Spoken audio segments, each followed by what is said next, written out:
Namaskara.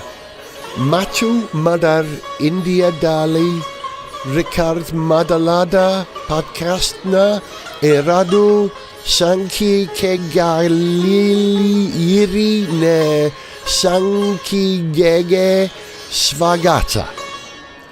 My apologies for getting that nowhere near correct, but that's supposed to be. Hello, and welcome to the second of 2 episodes of the podcast, recorded in Mother India.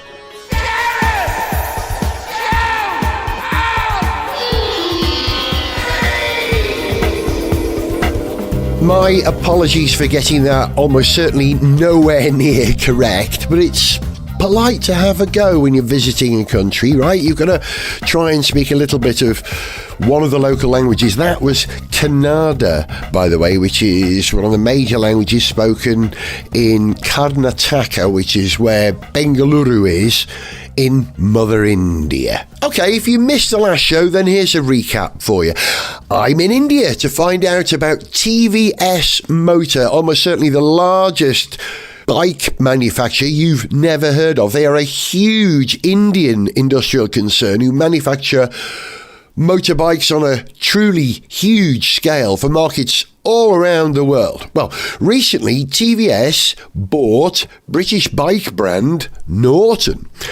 They've invested heavily in a factory in Solihull in the UK where a new range of bikes are about to be launched. In the last episode, I visited TVS's factory here in Bengaluru to get a vision of their technology, their standards and their scale. But what are TVS bikes like to ride? Here's my answer. Well, there's only one way to find out. This next bit was recorded after my first experience of riding a motorbike for a very long time.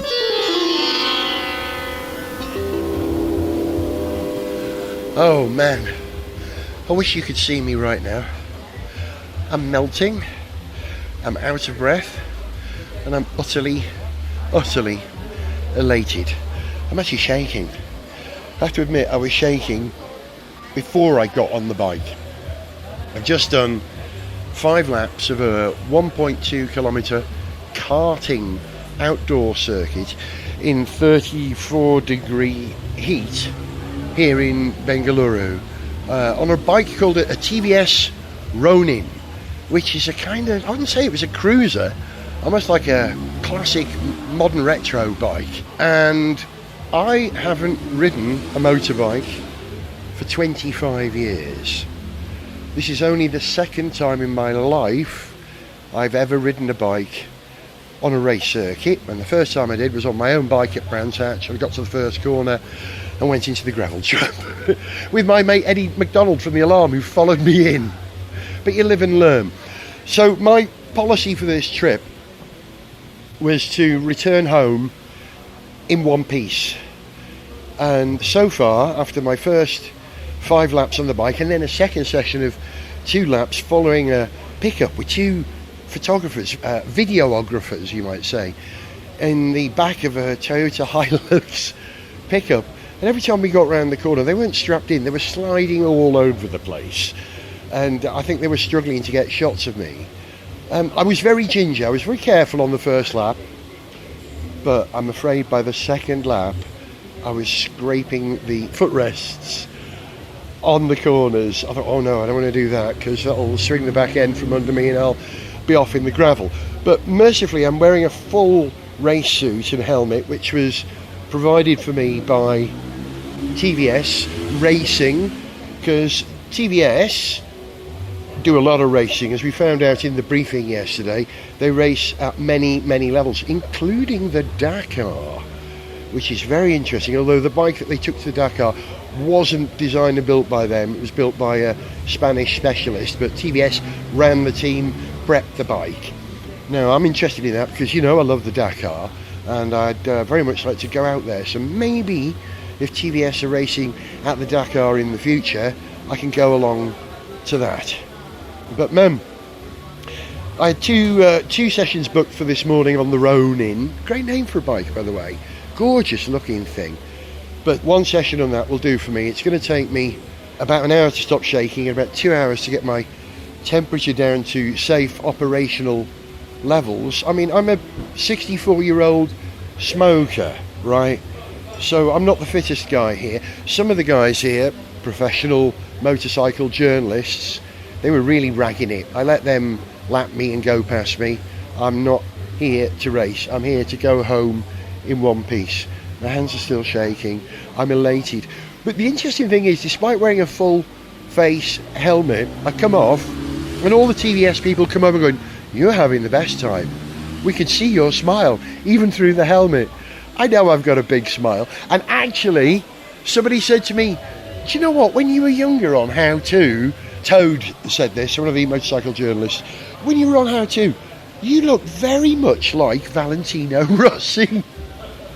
It's true, people have said that before. If there's a motorcycle racer who I do look like, it is Rossi. I don't have his skills, but we do have very similar smiles and very similar eyes, I think. Our eyes smile, that's what people tell me. Your eyes smile when you smile. And no wonder I'm smiling after such a long gap on motorcycles. It was an utter thrill to be wearing a race suit, a leather motorcycle race suit, for the first time in my life, and to get off on this dusty, tricky circuit without having, let alone broken a bone, even pulled a tendon or twisted a muscle in my neck or something, or made a terrible mistake. I did make two mistakes wearing these race boots with the extra Kevlar toe protection. I did accidentally change gears with my left foot a couple of times. In terms of speed, I thought I was absolutely flying, because I looked at the speedo on the end of the start-finish straight when I got to the first corner, and it said 80. I thought, my God, I'm flying on this bike. Then I realised it's kilometres per hour, so I was doing 50, is that right? 80 is 50 miles per hour? Yeah, 50 miles per hour. So I think that was probably the top speed I did. Some of the corners, there's a lovely sweeping section here, which I was really looking forward to. And then when I went out on the final two laps with the camera vehicle in front of me, I let him get away from me a bit and then raced up to him to make it look like I was going a bit quicker than I was, because the Hilux was going very, very slow compared to my speed on the circuit. And I understand why. A, it's a car. B, it's a kart circuit. C, it's a pickup. D, it's got two blokes swinging around trying to hold on to cameras on the back. So yeah, they couldn't go fast, and I went about as fast as I will ever go on a motorbike. Man, I'm shaking. I need another hour or two to stop shaking and get my temperature down, and then I think I get to ride one of the Apaches. Apache is their sort of cafe racer that they've got here. So I'm going to go and find one of the big players here at TVS, and he can tell me all about the spec of these bikes. But hey, here's one final thought from these bikes. Man, I know I haven't ridden a bike for a long time, but bikes have come a long way in the 25 years since I rode one. And the braking is good, the tyres are exceptional, the stability, the build quality of this TVS. I know these are fresh out of the factory and they've probably been ultra fettled, because journalists, right, that's what they do. If you're going to put journalists on bikes, you make sure that they're prepped properly, because most of the guys here, they'll be able to spot subtleties. Me, all I can spot is whether A, the bike works, C, whether I can survive it, D, if it's rideable, and L, what happened to the other letters? Survivable. Thank you, TVS. That was a treat. And relax.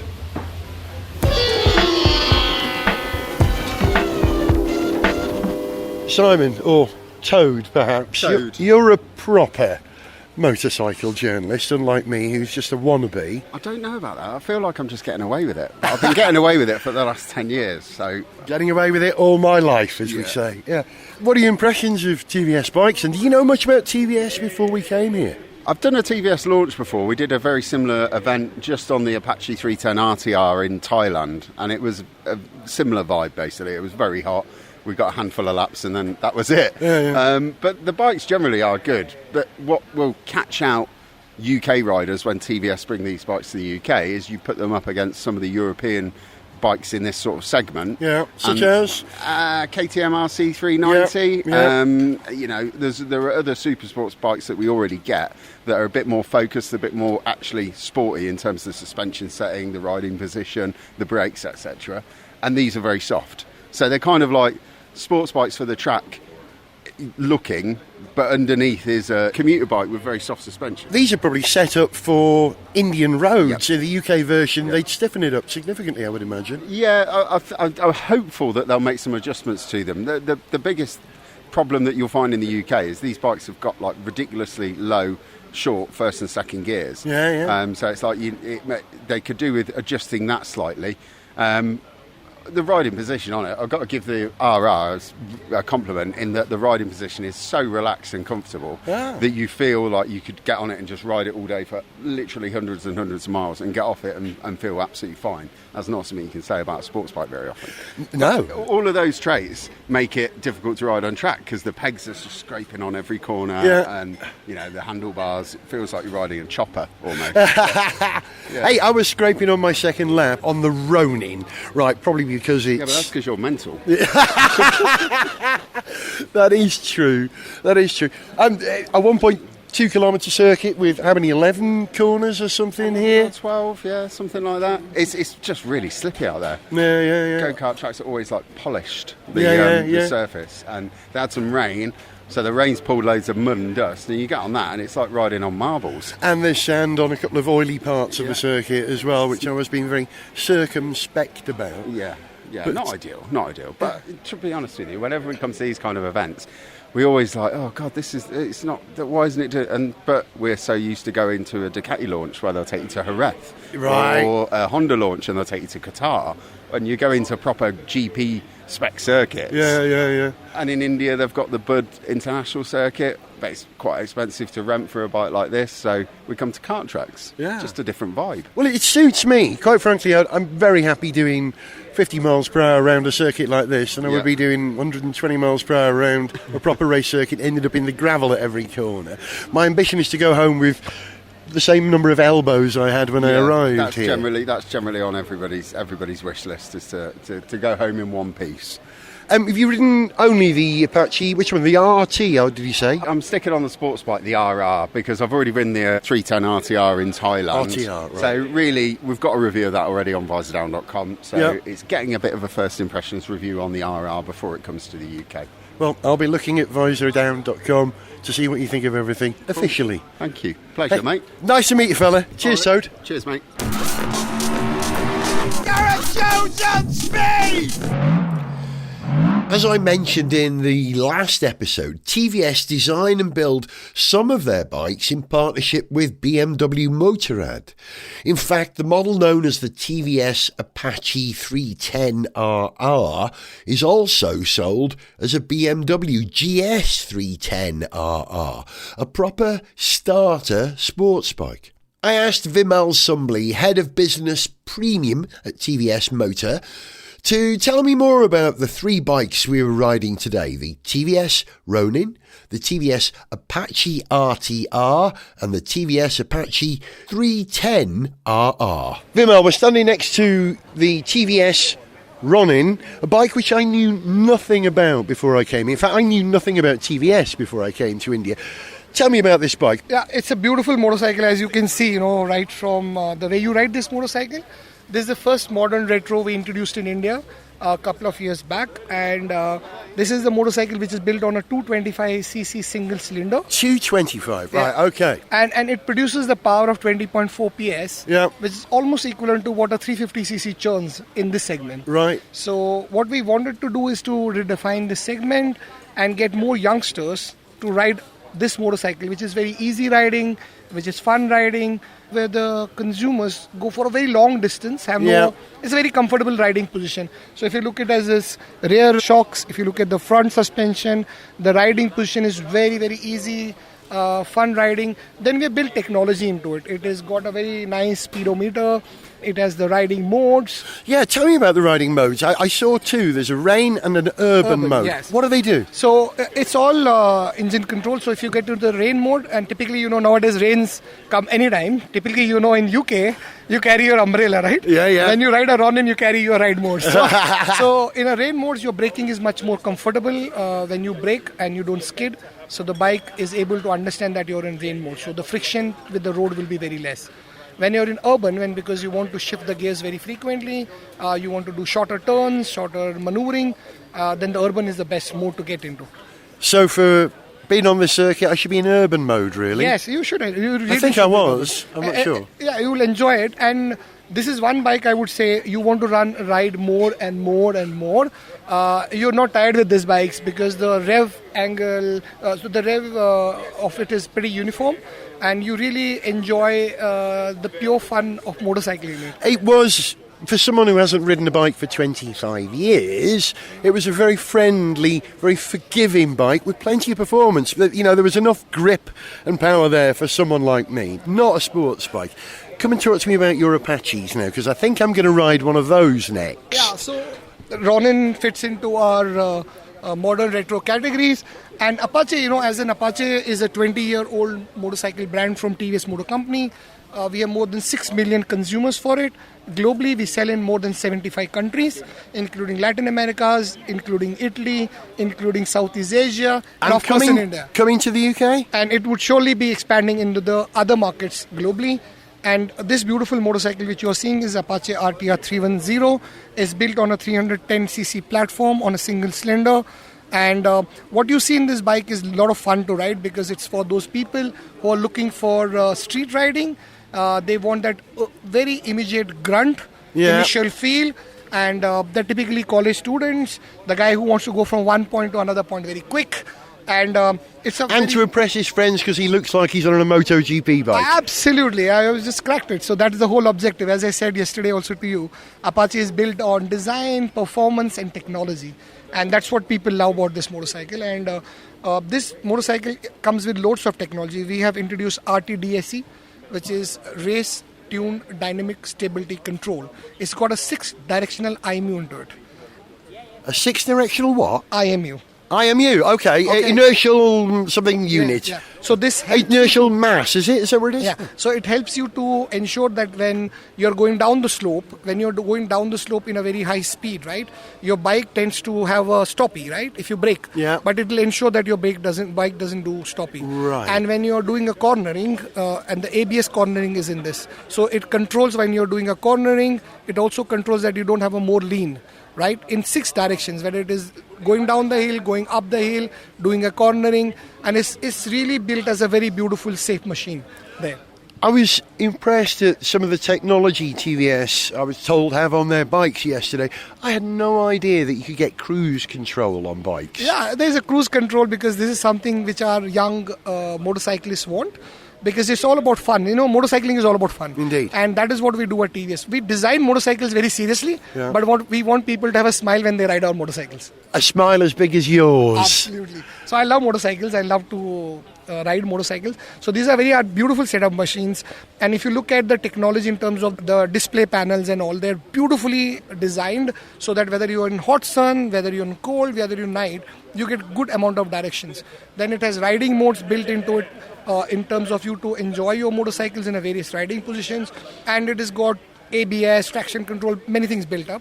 And then we have another bike which is a Super Sports RR310. It is a motorcycle where we have introduced many things first. Let me show you. There's a transparent clutch here which you generally see in bigger bikes. Yeah, you can see the workings inside. Yes, there is winglets which you generally see in the Super Sports segment of the bike. This is the bike which comes with a keyless entry where you don't need a key to get onto the bike.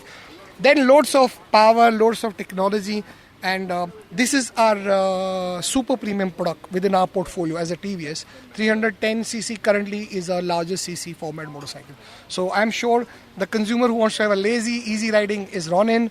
The guy who wants to have a street ride and really, really wants to have fun and is freestyler, for them is RTR310. The guy who's serious, he wants the fastest lap time, he knows how to lean, he knows how to come out of the corner. he is about precision, and then the typical TVS Apache RR310 is for them. Well, and this one's probably way out of my league. The what do you call this? The RT what? This is Apache RR310. This one may be beyond my capacity, but I'm looking forward to having a go on that slightly lesser one. To be honest enough, the motorcycles which we make are fun to ride. Yeah. As you rightly said, you have been riding after a long time, right? But ideally when you ride these motorcycles, how we design them is ergonomically very beautiful. You become scared of the motorcycle when they're intimidating, right? Yeah, I was not intimidated by the bike. That is very true. I'm slightly intimidated by this one. This is about your lean position, so just take it as a normal bike and ride, and feel a little bit of grunt what we produce in these small, beautiful motorcycles. Beautiful. Thank you very much indeed. Gareth Jones on speed! It was time for me to get out on the circuit and test some more TVS bikes, but I should warn you that this next section was recorded not just immediately after I'd been riding a bike energetically around a circuit, but prior to that I had eaten 7 or 8 curries in 48 hours. Hallelujah. I've just got off the TVS Apache RR310. A proper sports bike, really. I know it's only a single cylinder 4-stroke. It's not like a V twin or anything like that, but in terms of performance, that was more than enough for me. I was speaking to an Australian journalist before I went out, and he was describing that type of bike. Hang on. Excuse me. He was describing that type of bike as quite tippy. And okay, right, I know what you mean. Yeah, you get to the first corner, you lean in, and then it tips. It's all over the front wheel. You know, you sit right over the front end, and it went round corners like it was on Velcro most of the time. Although I did get a tail end slide on 2 occasions exiting a couple of the corners here, and I thought, okay, I'm pushing a bit too hard here for a man of my skill set. But if you want to ride a bike at, racing velocities or racing angles, there's no doubt that Apache 310 RR is capable of that. Whether this man being in control of it is, I'm not entirely certain. I made loads of mistakes. I made a number of mistakes, a couple of gear changes wrong, went deep into one corner but managed to gather it all together before the exit, all those sorts of things. And as you know, I've only ever ridden a bike on a circuit once before, and it wasn't anything like this sort of machine, which allows you to really push. In terms of speed, I got up to 110 kilometres per hour at the end of the start-finish straight before the first corner, and that's me absolutely redlining it, head down. It's a very short straight. Total length of this circuit is 1.2k, so I guess, gosh, what is that start-finish straight? I doubt if it's 200 metres or something like that. I don't think any of the bikes had transponders on them, so I won't get a record of my lap times. But what was really nice was all the TVS guys going, "Oh, you look very comfortable. You seem like you know what you're doing." No, I did not know what I was doing, but I think the bike was very forgiving. Morning.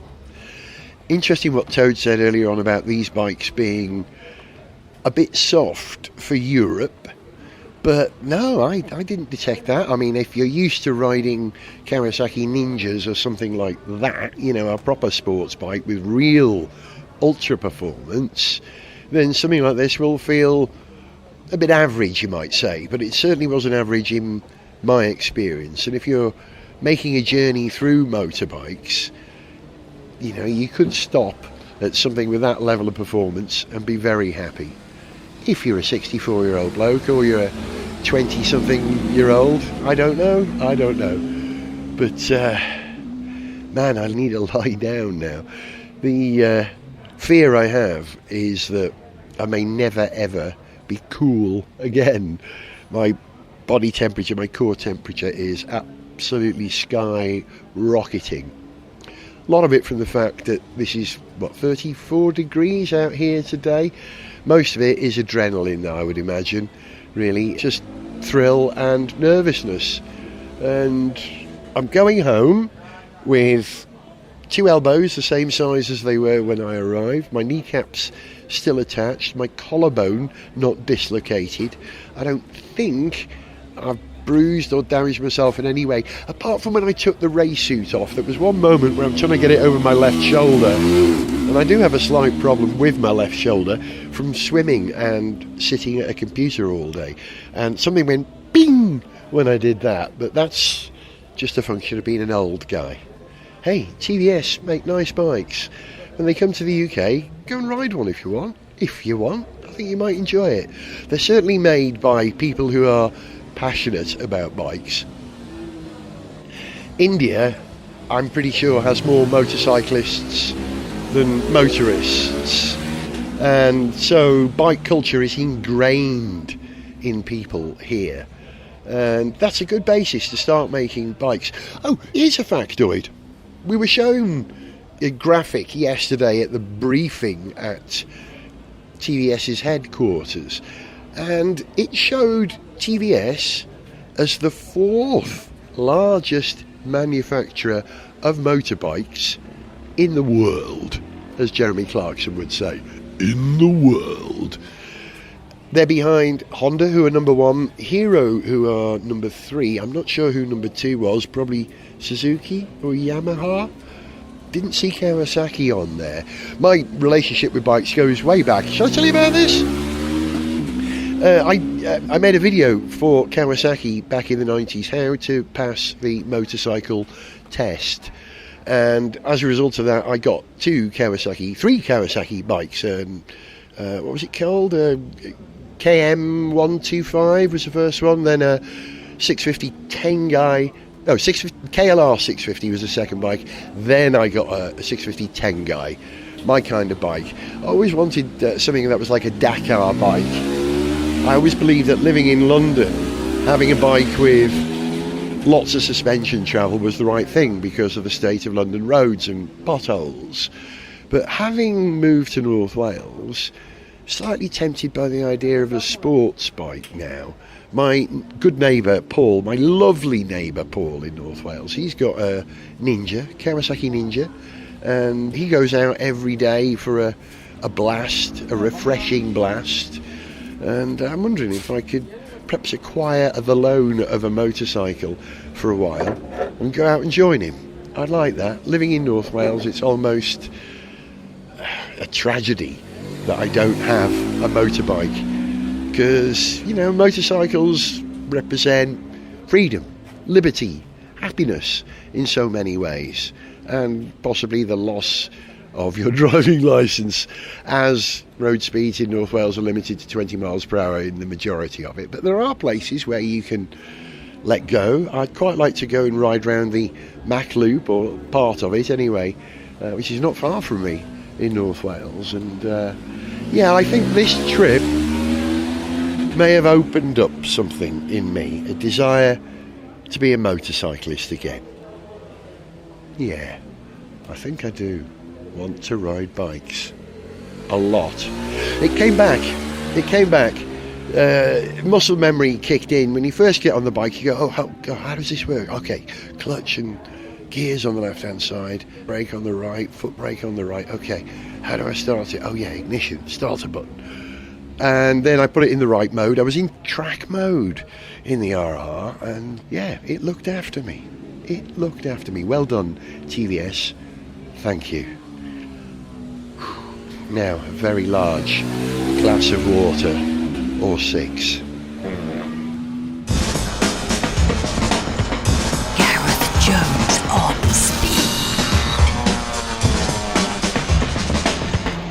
It was actually Norton who invited me over to India to meet the parents, you might say.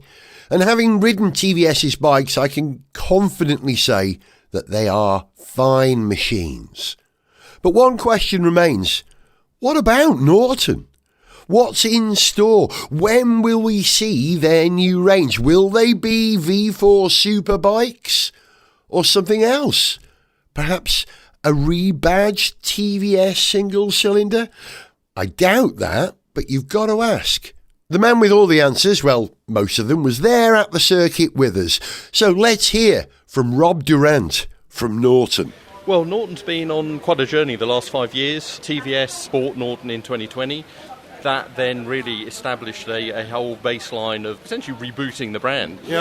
So that included a new factory, which was completed in 2021, and really a sort of a long journey to get to where we are. So the new Nortons are around the corner, but not quite here yet.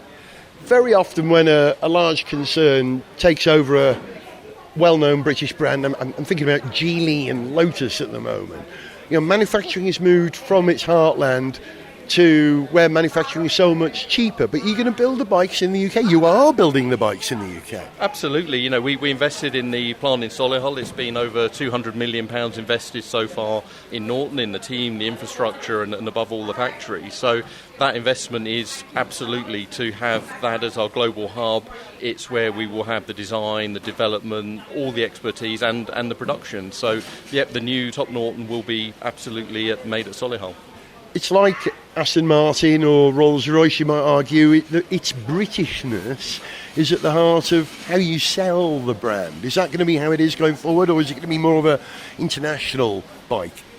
Well, I think in terms of concepts, Norton and what is Norton, it is a very British thing, and that absolutely is at the heart. So the team, Norton is its own entity. We have all our decisions are made in Solihull with the executive team.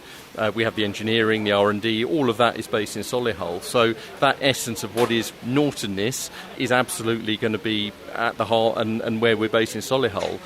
In terms of global, of course, we'd like Norton of recent times has been just UK focused, but the new Nortons will be absolutely there to slowly kind of work as we build a network around the world. So we will be global. Are TVS helping engineer and develop any elements of the bike at all? I think as part of TVS, the benefits of being part of any big automotive group, I think, are pretty well known. And the great thing with TVS is the network is growing of expertise within the group. So, for example, they've just acquired engines engineering in Italy, huge amount of experience and knowledge that they have. So that information flow really works in the most productive way. So, yes, there are lots of things that Norton will benefit from being part of the group. So scale of purchasing, R&D, knowledge, expertise in certain areas. But equally, I think there's a lot of things that Norton can offer TVS. Multi-cylinder experience, because all TVS's bikes are single-cylinder, aren't they? Exactly. So the idea of having 4 cylinders is new to TVS, whereas Norton we're pretty experienced in that now. So absolutely, that knowledge flow will be there, not in a way to be essentially one element to force on another. It's the most productive way is to take the best of what the group has and each draws on what that is. It will work both ways. There'll be benefits for both going forward. Will there be a sort of a cheaper Norton as well, or are you absolutely just going for the luxury brand element? I think that there will be a range, because I think the element of Norton and what Nortonness isn't necessarily just a price point.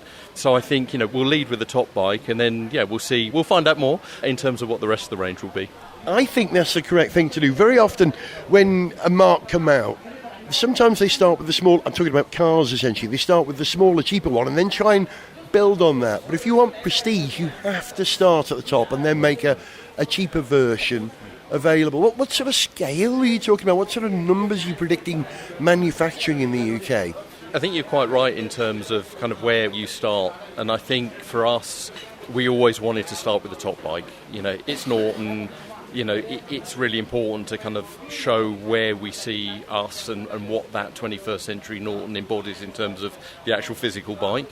So, that's the strategy, and we've been, I think, probably commercially, you could argue that the best is to do the other way. But I think that's the commitment to doing what's right for Norton, and that is what's right. So it's great that we've had that support to do it the way that works for Norton. So I think, that's going to be the future, and then we'll go from there. And the new bike is launched when? Well, it all goes live at the EICMA show in Milan, so that's at the moment the big waypoint for us, which is 4th of November. Very soon then. We're living in exciting times if you're a bike man. I think it's really exciting. I think, generally 2 wheels, 4 wheels, they're seeing a lot of change, a lot of evolution. I think there's been probably an increased focus on 2 wheels because, that certainly the element of where we are with Norton, maybe you don't get quite so much of it on 4 wheels anymore. Right.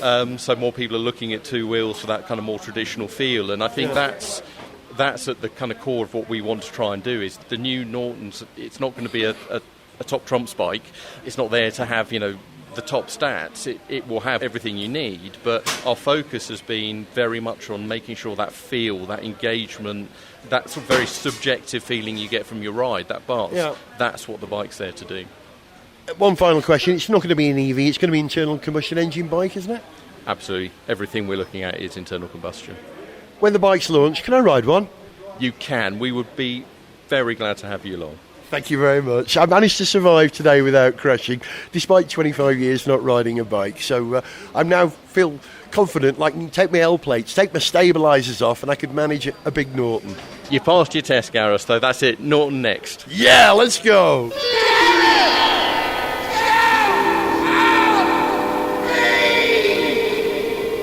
And that's it from India. That's it from TVS, that's it from Norton, that's it from 2 wheels on Gareth Jones on Speed for now.